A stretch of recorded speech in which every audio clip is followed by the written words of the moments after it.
राम राम दोस्तों, कैसे हो। मैं आज आपको एक राजा की कहानी बताऊंगा।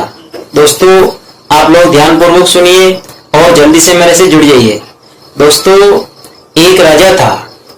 वो बहुत ही न्यायप्रिय था और जनता का हितैषी था।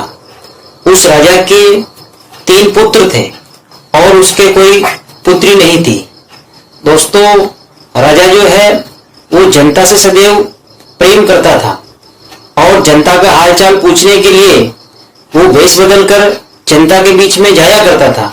इसलिए जनता के मन में राजा के प्रति बहुत जगह थी और जनता जो है राजा को बहुत अच्छा मानती थी। और राजा जो है मतलब न्याय में किसी प्रकार से कोई भेदभाव नहीं करता था। दोस्तों, जैसे जैसे दिन निकलते गए और राजा जो है वो धीरे धीरे बूढ़ा होता गया। दोस्तों, कहा जाता है कि बुढ़ापा सबका आता है और वैसे ही राजा भी अब बूढ़ा होने लगा। तब दोस्तों उसको अब जो अपने राजपाट की चिंता सताने लगी। उसने सोचा कि मैं अब धीरे धीरे बूढ़ा हो रहा हूं और मैं जब एक दिन मर जाऊंगा और मेरे जब 100 वर्ष पूरे हो जाएंगे तो मेरा जो राजपाट है वो कौन संभालेगा।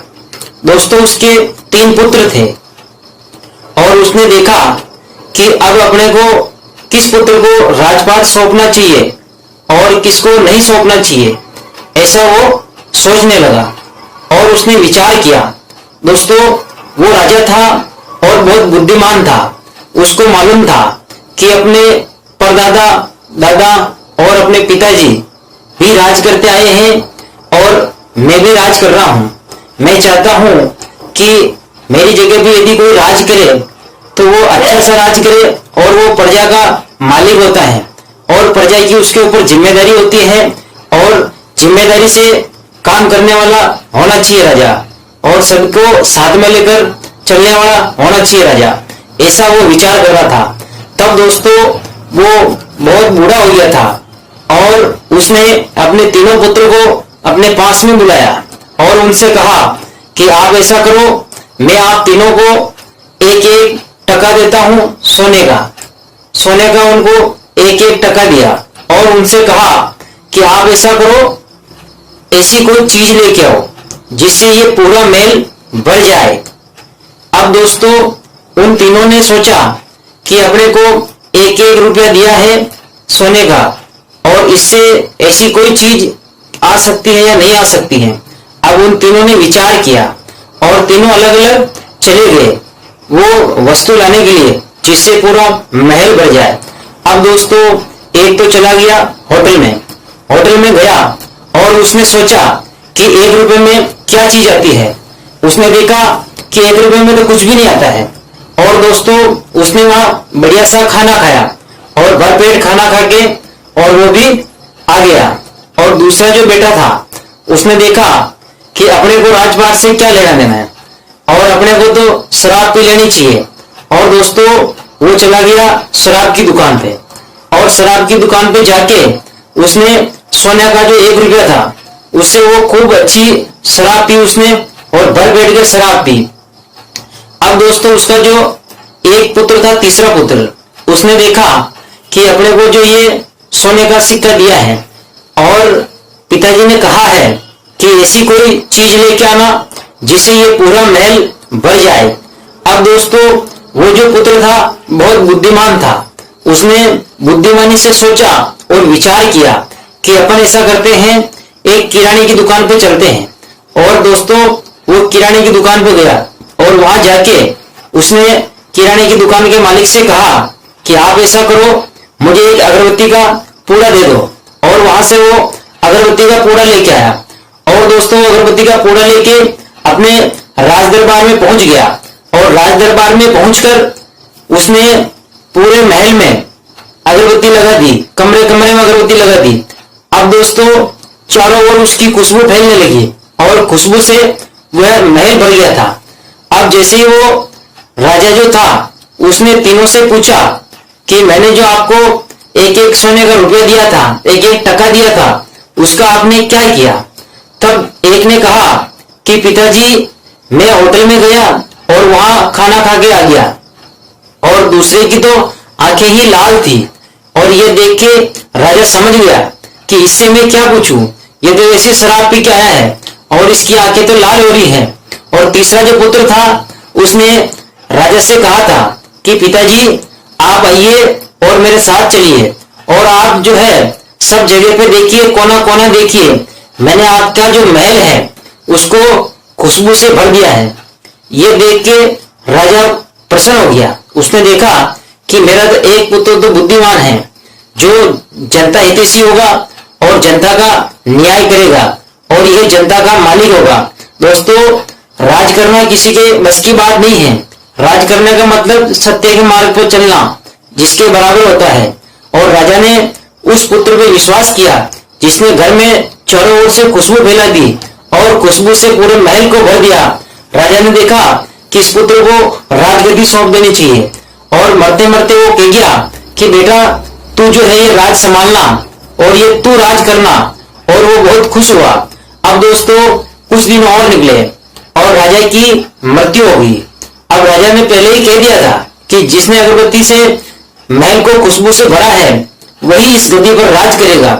और दोस्तों उसने राजपाट संभाला और अब वो राज करने लगा। दोस्तों जैसे ही उसने राजपाट संभाला तो वो क्या बहुत खुश हुआ और रोज खा पी के बहुत मोटा हो गया। धीरे धीरे ऐसे सांड जैसे हो गया, पेट निकल गया और ऐसे मतलब वो भारी हो गया। वो तो अब दोस्तों उसमें बहुत वजन हो गया। तो अब उसको चिंता सताने लगी कि मैं तो मतलब खा पी के बहुत मोटा ताजा हो गया और मेरा पेट निकल गया है, मेरे से तो अब चला भी नहीं जाता है। अब दोस्तों वो तो परेशान होने लग गया था। अब वो करे तो करे क्या। तब दोस्तों उसने अपने राज्य में ऐलान करवाया कि जितने भी यहाँ के जो डॉक्टर हैं वो सब दरबार में पहुंच जाए। और डॉक्टर जो थे आसपास के जो डॉक्टर थे वो सब दरबार में आ गए। दरबार में आके राजा साहब से कहा कि राजा साहब हमारे लिए क्या आज्ञा है, आपने हमारे को जो बुलाया है उसका क्या प्रयोजन है। तब राजा साहब ने कहा कि आप जो है मुझे कोई ऐसी दवाई दो जिससे मैं पतला हो जाऊं, मैं बहुत मोटा हो गया हूं और मेरा पेट भी कम हो जाए। और यदि ये काम आप नहीं कर पाए और आपकी दवा ने यदि कोई काम नहीं किया तो मैं आपके अभी यहाँ जो है पट्टे लगवा के और जेल में डाल दूंगा, कचहरी में फिट कर दूंगा। इस बात का आप ध्यान रखना। इस बात को लेकर जितने भी डॉक्टर राज दरबार में आए थे वो सब डर गए। अब डॉक्टर डॉक्टर होता है, दवाई काम करे या न करे, उसका तो काम होता है इलाज करना। दवाई तो दवाई का काम करती है या नहीं करती है, लेकिन डॉक्टर तो इलाज करता ही है। और अब जो वो डॉक्टर थे वो सब के सब डर गए।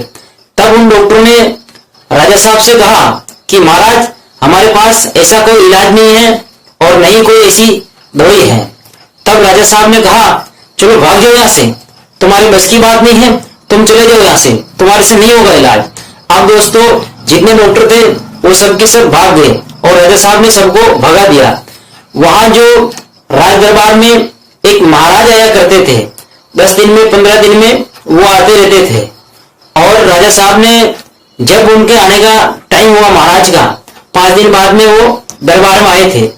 और वो राजा साहब ने महाराज से पूछा कि महाराज आप अपने जो इसमें पन्ने में देखिए पत्ते में कि मेरा जो वजन बहुत बढ़ रहा है और मैं बहुत मोटा हो गया और मेरा कोई इलाज नहीं कर पा रहा है और मेरे कोई दवा काम नहीं कर रही है।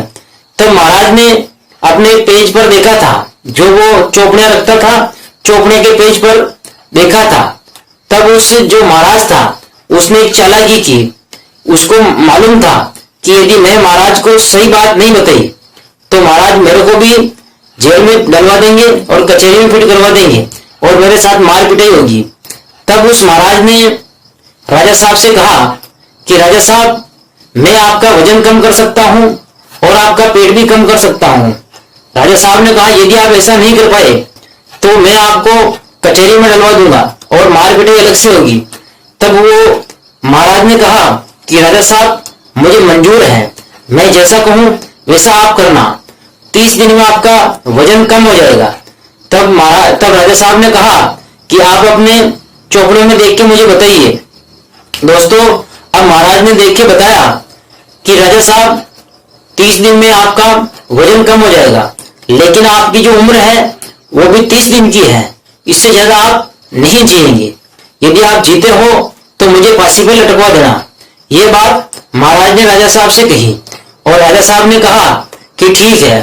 अब दोस्तों राजा साहब जो थे, अब उनको चिंता होने लगी। उन्होंने देखा कि अपनी तो जिंदगी भी 30 दिन की है, इसलिए उनको बहुत चिंता होने लगी।